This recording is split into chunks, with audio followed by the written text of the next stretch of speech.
underline. Omong dikit tapi nyelekit. Bersama Om Bob. Temukan di channel YouTube Om Bob Indonesia. Om Bob, maraknya kasus penggelapan kendaraan. Untuk itu Korlantas Polri mengusulkan agar kredit diperketat. Bagaimana Om Bob menggarisbawahi masalah ini? Ya, ini memang di Indonesia itu menjadi problem besar ya. Banyak sekali kasus kredit ya, kredit sepeda motor terbanyak ya. Itu macet kreditnya, ya, macet kreditnya, dan barang itu menjadi burunan ya. Apakah debt collector atau bagaimana ya. Tetapi kasus model seperti ini banyak dimanfaatkan atau disalahgunakan.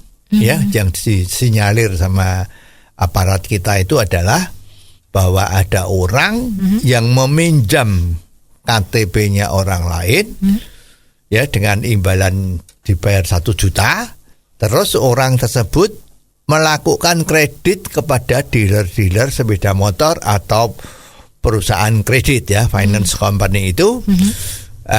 Kan sekarang untuk kredit sepeda motor tuh kan dengan 150.000 atau 200 itu sudah boleh dibawa pulang. Nah, dengan begitu ini sudah dibawa pulang, oknum yang tidak bertanggung jawab tadi itu langsung barang itu dibeli atau diambil alih sama yang tadi membayar untuk pinjam KTP tadi itu. Ya.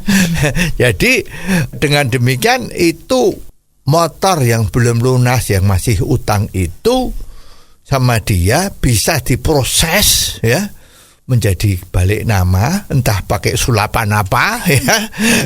Apakah ada kerjasama dengan oknum atau dia memalsu nomor STNK macam-macam itu sehingga menjadi dibalik nama. Ya.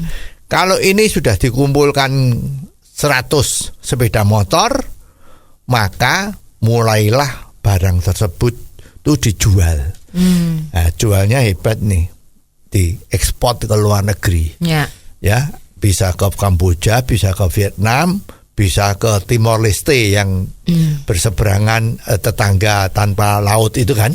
Nah, ini menjadi sindikasi yang rapi. Nah, aparat pemerintah melihat situasi ini, maka diusulkan agar sekarang kalau kredit sepeda motor itu tidak bisa dilakukan hanya dengan uang muka yang kecil. Ya tadi itu 150 atau 200 ribu itu sudah bisa utang sepeda motor dengan cicilan 3 tahun ya. Nah, ini ini kan menjadi peluang bagi orang yang punya niat buruk untuk mencuri ya, mencuri dengan tidak usah pakai kekerasan kan. Ya. Nah, sekarang masalahnya apakah ini akan menyelesaikan masalah? Gitu kan? Betul.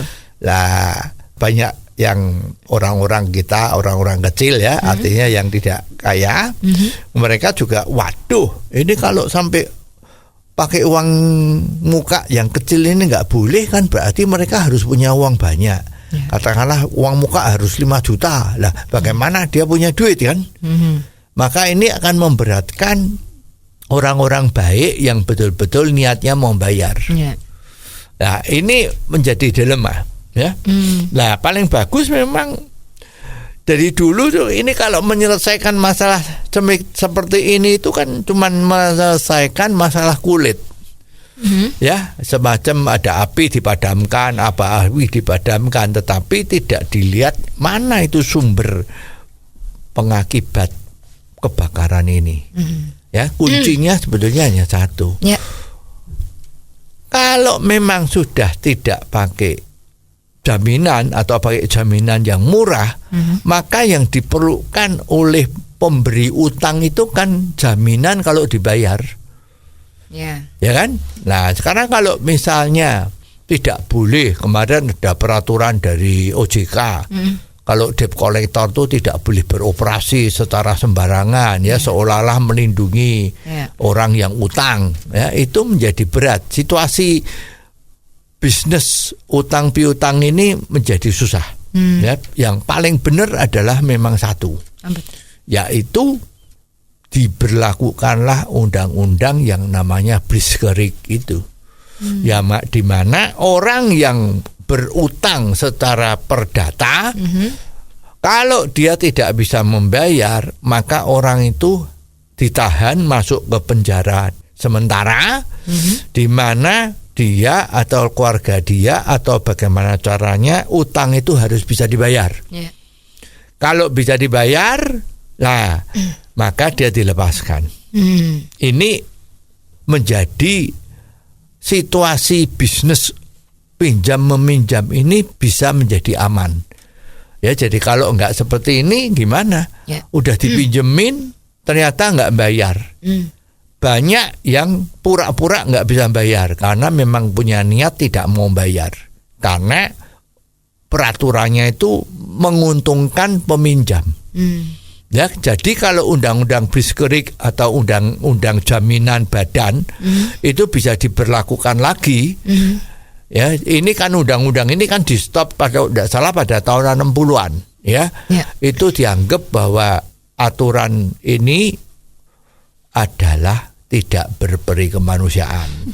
Maka itu dibatalkan. Nah, sekarang pemerintah sudah punya etikat baik ya agar supaya dipandang sebagai penuh peri kemanusiaan, ternyata dimanfaatkan orang untuk tidak membayar. Ya, ini kan jadi repot. Ya, jadi jalan keluar yang terbaik adalah ini. Harus undang-undang tersebut dihidupkan kembali, yang bukan lagi produk kolonial tapi produk dari DPR Republik Indonesia tahun yang akan datang ya, agar supaya situasi bisnis utang piutang ini bisa berjalan dengan baik. Oh, jadi begitu ya Om Bob. Jelas deh sekarang. Terima kasih Om Bob untuk waktunya. Sampai ketemu lagi di waktu yang akan datang. Underline. Omong dikit tapi nyelekit. Bersama Om Bob. Jika Anda suka dengan channel ini, jangan lupa subscribe, like, dan komen.